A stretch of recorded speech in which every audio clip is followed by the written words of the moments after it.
The OnePlus McLaren Edition got so much hype prior to its launch in October 2019, and sure got so many people excited. But is it still a tough competitor up until now, and should you get one in 2020?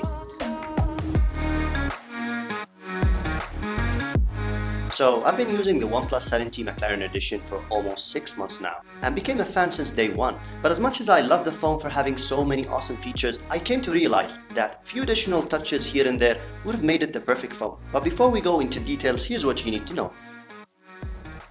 As you would expect, the McLaren Edition for the OnePlus 7T Pro comes in a different packaging than the regular one. The box is wrapped in a textured orange McLaren wrap. Underneath is a cool looking carbon fiber box. Once you open it, you see the orange envelope containing the paperwork and a SIM tool. Underneath is of course the phone, the charging cable and the power brick. In the bottom compartment, a cool looking premium case that you can only get with the McLaren Edition. Now, first thing caught my eyes when I saw the phone firsthand is that awesome looks, the amazing patterns on the back, which reflects light pretty nice, showing off all the way down to the bottom of the phone, with papaya orange stripes on the side and around the camera that blends very well on the back of the phone. And I have to say without a doubt, this phone is one of the best looking smartphones out there so far. Like most flagship smartphones, this one is designed out of a mix of glass and metal. And like the previous OnePlus series, you have the volume buttons on the left. On the right, you have the OnePlus famous alert slider with orange tint above the power button. On the top of the phone hides the selfie camera, and you find the USB-C port along with the SIM tray in the bottom of the phone. On the overall design, you kind of wish the glass on the back isn't fully glossy because it attracts fingerprints like crazy, and you have to wipe the phone more than you think just to keep that clear look. I also think that pattern on the back is meant to be shown, but since the glass on the back isn't fully scratch resistant, like other flagships, you'll end up covering it with a case. Luckily, OnePlus included this awesome looking case designed only for the McLaren Edition. It has carbon fiber slates on the side and this Alcantara fabric, which is very soft and gives you that premium feel when you hold the phone. OnePlus says this case is made out of the same materials you'll find inside a McLaren car. The case looks stunning. Although it feels premium, unfortunately with daily use you lose that softness as it starts to fade away the more you expose it to natural elements. That includes falls into dirt, sand, splashed by water, and although I try to clean it, it won't go back to its original looks. In fact, this case did not handle daily wear as expected from a premium case.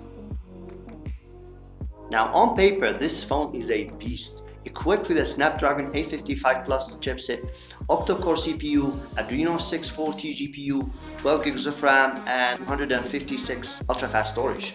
Top of the line 2019 specs, so you would expect this phone to be very fast.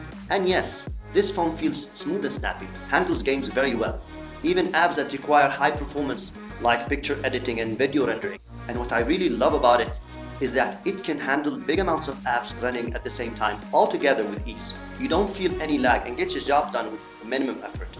And having an ultra-fast storage definitely supports that speed, as it really is one of the best performance boosters you can have in anything. This phone is also equipped with an intercooling system, so you don't expect it to go super hot.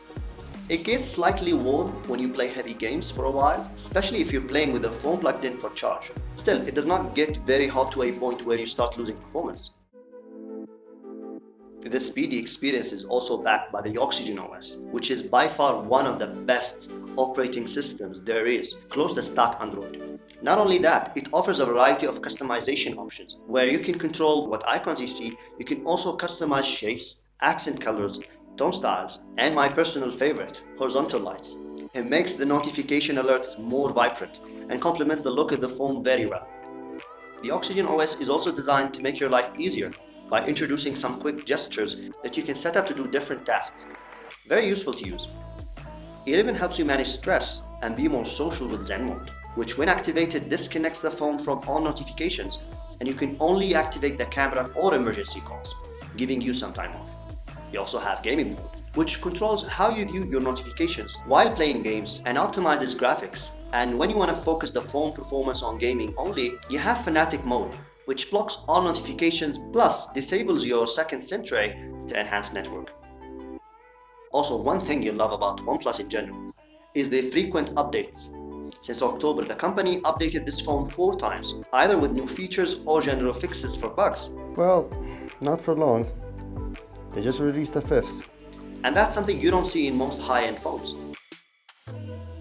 Now, top feature of this phone gotta be the display.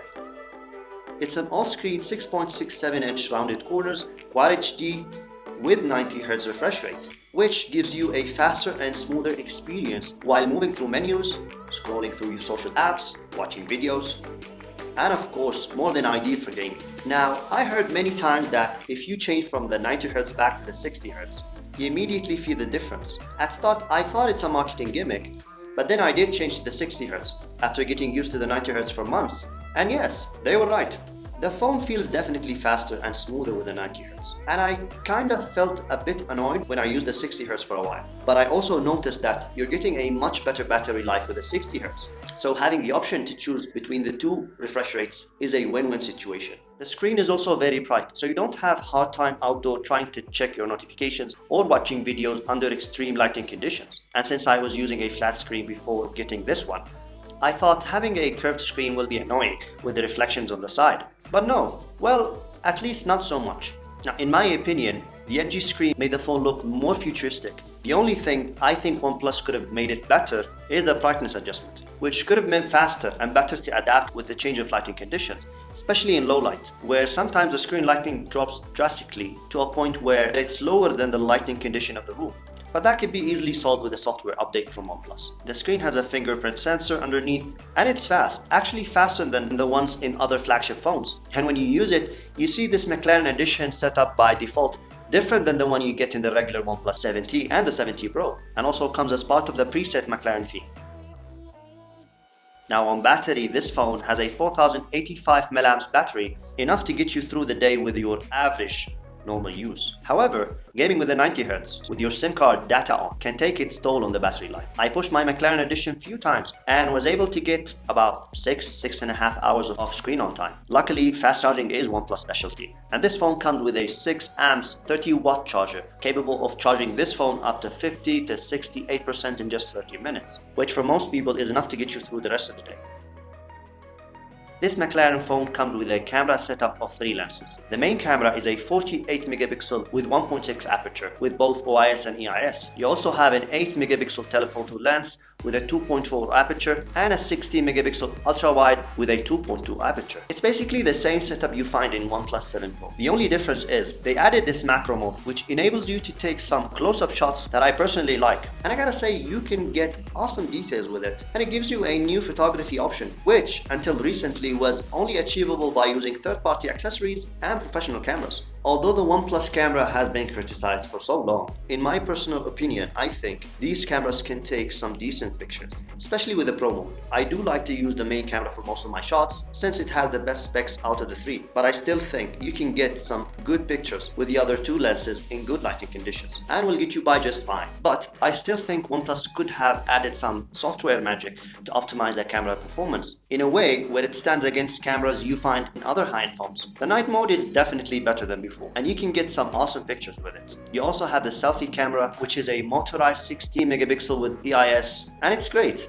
The camera can take some awesome selfies and still close to high-end smartphones cameras. Also, the sound effect you hear when the camera opens and closes adds a cool effect to the movement of the motor. Now, having a motorized selfie camera is not bad. You get used to it. And besides, having an all-screen look on the phone is worth it. I'm gonna miss having a all screen because now with the new models, I think most of the smartphones are going with the whole function. Although I kind of miss using the face unlock feature, I stopped using it with the McLaren Edition phone for many reasons. It's not so fast like it was before when you had the notch and the phone would just open once you look at it. And secondly, the camera motor is only designed to withstand 300,000 opens and closes, which is still considered a lot. But I don't want to feel at some point that the camera opens or closes slower than it used to be. It will really ruin it for me. And yes, having a motorized camera would jeopardize it to a devastating damage. Luckily, OnePlus thought about this and programmed it to close automatically once the phone accelerometer detects a fall. Super. And like I said before, the phone is just a few steps away from being the perfect phone. It misses some essential ticks. Now, a disclaimer, most people won't be annoyed by the things I'm about to mention, but I feel like it needs to be highlighted. The first one is 5G Wi-Fi connectivity issues. Now, since the OnePlus 3T, first OnePlus I owned, I noticed that I can't connect to 5G Wi-Fi networks.